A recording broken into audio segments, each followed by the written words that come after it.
The worst feeling you can experience is knowing what you need to do to improve your life, yet at the same time feeling bound and unable to do it. Are you lazy, or is the matter deeper than that?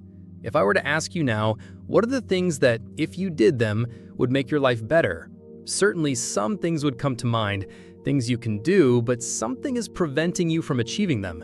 And why is it difficult for us to start with important tasks and instead gravitate towards things we know are harmful? What is the solution? This is what we will try to answer in this video, so please hit the like button and subscribe. Procrastination is present in all of us, and each person procrastinates in a different area. Some procrastinate in their studies, others in their work, and some in sports. There are many different areas. Most people believe that someone who procrastinates is generally lazy or disorganized, uninterested in achieving, or unable to manage their time. However, the matter is slightly different. It all begins in the brain. When a task reaches your brain, it starts analyzing your emotions towards that subject. For example, if you have an important exam that you must pass and you're scared and anxious, your brain will say, "My friend, why all this tension? Calm down now, and we'll see what happens later." In this way, the brain avoids confronting this pressure and the negative emotions that arose when you learned of the task at hand, and it tries to postpone it as much as possible. Consequently, you don't start studying until there is no time left, and you're forced to begin with an overwhelming amount of accumulated work. But what are these emotions that signal your brain? To understand these emotions, it is essential to comprehend what is called the procrastination cycle. Let me explain. Imagine you have the task of writing a research paper worth, say, 50 points. Here, this task is high stakes for you, and its results must be excellent. This is where the first feeling in the cycle emerges: doubt. You begin to tell yourself the topic is difficult and complex, and it requires time. You start thinking about the outcomes and how you're unable to begin. This is where the second part of the cycle starts: anxiety. You begin to overthink everything except starting, and this anxiety increases the third part within you, the fear of failure.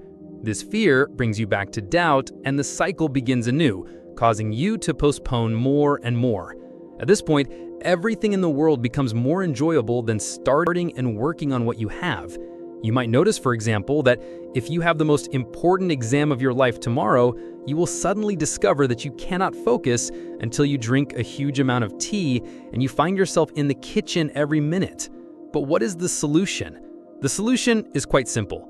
Do nothing. Yes, do nothing. Do you have studying and tasks that you must complete? Tell yourself, either I study or I sit without doing anything. You give your brain only these two options, with the condition that you remove everything else that could distract you and give you a dose of pleasure. And believe me, you will study, and studying will become enjoyable. There was an experiment where a group of people were placed in an empty room with nothing else to distract them. They were given a device that would deliver an electric shock every time they pressed it. The task required of them was to sit in this room without doing anything. After some time, most of the participants in this experiment pressed the button on the device, some even multiple times. When asked why they pressed the button, they said it was due to boredom. Boredom made pressing that button and the feeling of pain it produced more enjoyable than sitting without doing anything. And you, if you remove everything that could distract you and are left with two options, either boredom or studying, your brain will try to avoid boredom as much as it can and will go towards studying. You will study happily, but it is essential to be serious and not give in to boredom by picking up your phone or going to make tea. The second solution is to divide all your tasks into stages that you can complete quickly. The feeling you get when you accomplish a stage will make you enjoy studying and convince your brain to continue. The third solution is to partner with another person to study or work with, but do not choose someone worse than yourself, leaving you both to make tea together. The final solution, so the video doesn't get too long, is to appoint a manager for yourself, to whom you must submit your results at the end of the day, even if the matter is personal and there is no penalty for not doing so. Tell anyone around you that I will finish this project in 2 hours, for example, and after those 2 hours, go to them and let them see your progress.